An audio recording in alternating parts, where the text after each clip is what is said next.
પછી બાપને હોય ને દીકરાને હોય ને માને હોય ને વહુને હોય ને દીકરીને હોય, મર્યાદા કોઈ મૂકી દે એટલે બાપુ હરણ જ થાય. રાવણ મરી ગયા હું માનતા નહીં, ગામો ગાયમ છે રાવણ. પણ જે મર્યાદા મૂકી દે એટલે આ દુનિયામાં હરણ જ થાય, બાકી વાતમાં કાંઈ છે. એક સબરીનો પ્રસંગ કહી પછી મારી વાણીને વિરામ. સબરી બાપુ હમણાં મેં ગુરુની શિષ્યની વાત કરીને મૂળદાસને હજી સાંભળવાના છે. મૂળદાસ બાપુની વાત લઈ લો હાલો ને, પછી સબરીને વાહે રાખો. મારે જોકે જ્યાં જઉં છું ને ત્યાં મને બે ત્રણ વખત બેહારી અને કાઢ લે શીખ મારી પાસે શું કાઢવું. બધા સાંભળેલો જ છે મને, આમાં કઈ નવું તો કઈ છે નહીં એટલે એ તો મને ખબર છે. નહીં બોલી કોઈ નહીં બોલાવે એ ખબર છે. પણ આ દેહ ને એક દી બાપુ દુનિયા દિવાળી જ મૂકવાની છે. બાકી એક દેહ થી જો 5 આત્માને આનંદ આવતો હોય તો એમાં લડી લેવાય, એમાં કઈ સવાલ જ નથી. મારે લાગે હું એવો કોઈ મોટો કલાકાર નથી, પણ એવી ગુરુ મહારાજની, મારા માતા પિતાની, કંઈક તમારા ભાઈબંધ દોસ્તારોની કૃપાથી આ મારો દીકરો રહ્યો પૂછો. આના નંબર જ મેં આને આપ્યા, તારા નંબરથી વાત કરજે ને મને કોઈ બપોર હુવાય નહીં દે. દરરોજ 10, 15, 20 ફોન આવે, અમારે પ્રોગ્રામ કરો, તમે કયો પૈસા ના આવો ના આવો. કહેવાનો મતલબ કે કાંઈક ગુરુ મહારાજની કૃપાથી મળ્યું છે એટલે બોલાવે. મારા ગામમાં કેટલાય ડાયા માણા નહીં હોય મારા કરતા, પૈસાદાર છે, મારા કરતા રૂપાળા છે, આબરૂવાળા છે, બધું એ છે, કોઈ નથી ફોન કરતું. એટલે એ ગુરુ મહારાજની કૃપા છે અને બધા સાંભળે છે એટલા માટે. પણ મારો કહેવાનો મતલબ એ છે કે જે આ મૂળદાસની વાત કરીને કે કોકનું ઝેર પીવે ને કોકના હાથમાં ને, અમારે અહીંયા હમણાં વડનગરમાં એક પ્રોગ્રામ હતો ને, ઓલું માવઠું થયું હમણાં. હવે આના જેવો મારો પ્રેમી મને કે બાપુ મારા બાપુ વી ગયા છે ને મારે ભજન રાખવા છે. ખર્ચો કેટલો, નાનો માણા બિચારો મજૂરી કરે. મેં કીધું ખર્ચ કાંઈ ન થાય, તારે ભજન રાખવું હોય ભજન થઈ જાય. પણ મને કે મને અંદાજ તો ગયો, મેં કહ્યું એક નાળિયેર લઈ આવજે, બીજું કાંઈ કરવાનું નથી. અને આ મેં કહું ઉસ્તાદના ને બેનજાવાળાના મેં કહું અમે ભાઈબંધ દોસ્તાર 50 કાઢીને એમને આપી દેવું. એ કે ના એમ તો કે હું સાઉન્ડ બાઉન્ડ લાવીશ. એ મેં કહું તારે લાવવું લાવજો ને, કે આપણે સાઉન્ડ વગેરે ભજન થાય છે. અમે એ લઈ આવ્યો બિચારો, સાઉન્ડ લઈ આવ્યો. અને કુદરતને કરું ચતુરભાઈ અમે બે હતા ને, ચતુરભાઈ મેં કહું તમે ગણપતિ માંડો. એ ગણપતિનું બાબુ ભજન પૂરું ન થયું, વરસાદ મળ્યો ખાબકવા. હવે બજારમાં રાખેલું એ કાગળ ને બાગળ ને બધું સાઉન્ડ ઉપર રાખ્યું. હવે બે એવું જ છે નહીં. ઓલાનો ભાવ બિચારો અંદરથી એટલો બધો દુઃખી થયો કે મારે ભજન કરવા હતા મારા બાપા વાહે, અને ભજન હવે વરસાદ નહીં કરવા દે. એટલે મેં કહ્યું તું મોળો પડીમાં, તારે ભજનનું જ કામ છે કે બીજું કંઈ કામ છે? પણ કે હવે આમાં મેં કીધું આ પણ તારી ઓરડી તો છે ને, પણ કે ઓરડી છે એમાં કે હમા એવું જ નથી કાંઈ. એ કે મારી પાસે મોટી શેટી પડી છે, મારી પાસે 8-10 જણા. મેં કહું આપણે છીએ 10 જણા જ તે, પણ મને કે ઓલી શેટી કે અડધો રૂમ રોકી રાખી. મેં શેટીમાં તમે સડી જઈશું, તમે હેઠા બેસજો. એ કે પણ સાઉન્ડ ક્યાં રાખવું? મેં સાઉન્ડ જોતું જ નથી. અને ચતુરભાઈ તમારે પૂછવું હોય પૂછજો, વગર સાઉન્ડે બાપુ ભજને કર્યા, થાળે કર્યો, ધૂને કરીને પરભાતી કરીને ઊભા થયા. બાપુ એનું હયું એવું ટાઢું થયું ને કે બાપુ મને એમ હતું વરસાદ આવ્યો હવે ભજન નહીં થાય. કહેવાનો મારો મિનિંગ કે ભાવ છે, પ્રેમ છે, અને અમને આપ્યું એને જો પીરસીને તો અમારા જેવા નમાલાય કોણ કહેવાય ભલા? મારે માણાની કોઈ જરૂર ન હોય. મને તો એવા અધિકારી 5 બેઠા હોય ને એટલે મને એમ થાય શું અમને આપી દઉં. બાકી તો કોઈ બાપુ અમારે અહીંયા કોઈ કોથળા નથી નાખી જવાના.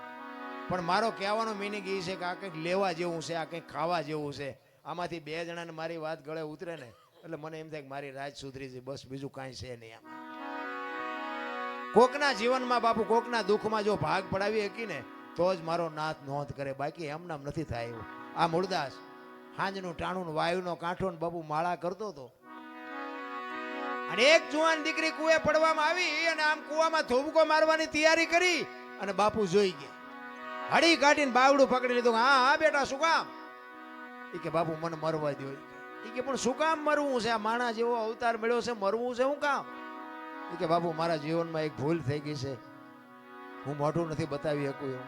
પણ કે છે હું આ કુવામાં પડીને બીજી ભૂલ કરવી છે? એ કે એમ નહીં, પણ એ કે હું કહી શકું એમ નથી, પણ કે શું વાત?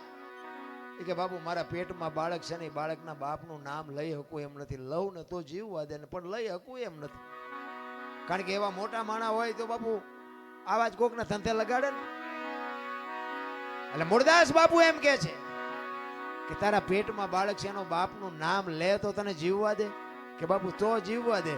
અને તેથી આ ભારતનો સંત બાપુ એમ કહેતો હોય કે કાલ તો ને તારું બાળક જો બચી જતા હોય તો અમરેલીની બજારમાં જઈને કહી દેજે કે મારા પેટમાં બાળક છે, એનો બાપ મૂળદાસ છે, કહી દેજે જાય છે આ તૈયારી આપણી. એ કે પણ બાપુ તમે જાણતા નથી, અમરેલી તમને મારશે. એ કે તું તારું બાળક બચી જતા હોય તો અમરેલી ભલે ને મને મારે. એ હવારમાં બાપુ ખબર પડી અને વાત બહાર પડી કે આ દીકરીના પેટમાં જે પાપ છે એ તો ઓલા મૂળદાસ બાપુનું. આખી દુનિયા કે બાપુ બાપુ કરતી અને આની આ દુનિયા હાથીની અંબાડીએ ચડાવે ને ક્યારે ઘટાડે બેહારે કોઈ ભરોસા નથી રહ્યા.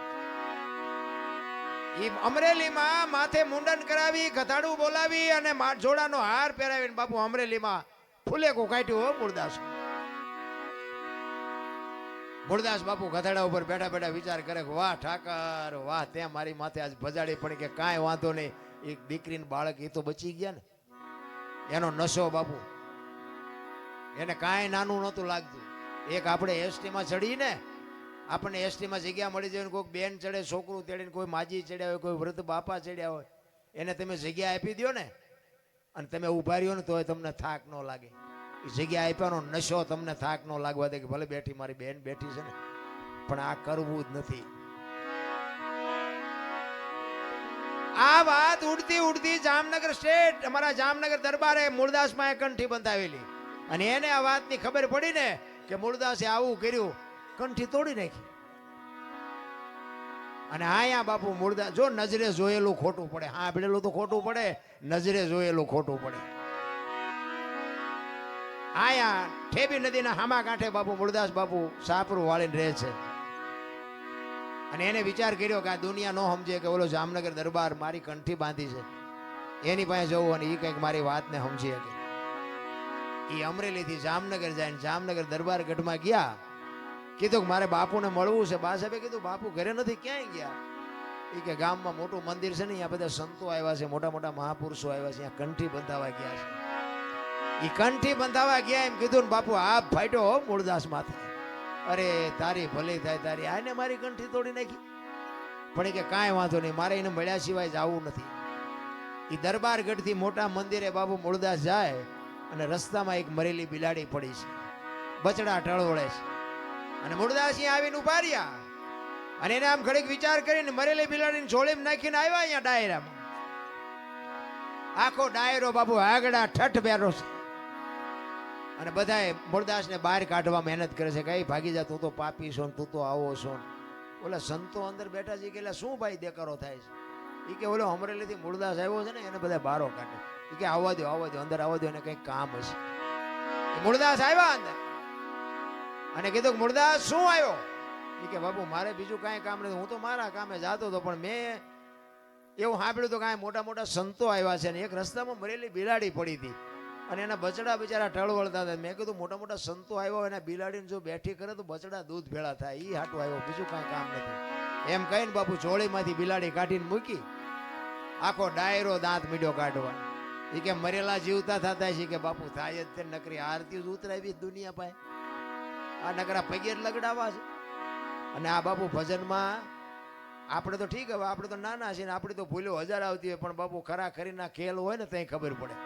સાધુ સંતોના મેળાવડા જ્યારે ભેગા થાય ને એમાં એક વેણ તમારું આગુ પાછું થાય ને ચીપિયા વહામ પડે. ઈ કે મરેલા જીવતા નો થાય. મૂળદાસ અમરેલીએ તને જાકારો આપ્યો એટલે તારું સહકી ગયું. ઈ કે બાપુ જરાય સહક્યું નથી, મારું બરોબર છે. ઈ કે ઈ બેઠી કરો બિલાડી, અને જો તમારાથી બેઠી ન થાય લાવો એ કમડળ મારી પાસે પાણી. અને પાણીનું કમડળ આપી અને હાથમાં આંજળી બાબુ મૂળદાસે કેવું ભજન કર્યું છે. હાથમાં આંજળી લઈ અને કે છે, હે દિનબંધુ દયાળુ, હે પરમ કૃપાળુ પરમેશ્વર, મેં તન મન ધન થી તારું ભજન કર્યું હોય, હાથે પાતાળમાં જો ડાઘ ન હોય, કોકના ઝેર જો મેં મારી માથે લીધા હોય તો બિલાડી બેઠી કરજે. જો બિલાડી બેઠી ન કરીને મારા ખોળિયામાં જીવ રહેવા દઉં તો મૂળદાસ નહીં. એમ કહીને અંજળી સાટી. બિલાડી હાલતી થઈ ગઈ, ડાયરેક્ટ દિશા હું થઈ છે. જામનગર દરબારીમાં જ બેઠા છે.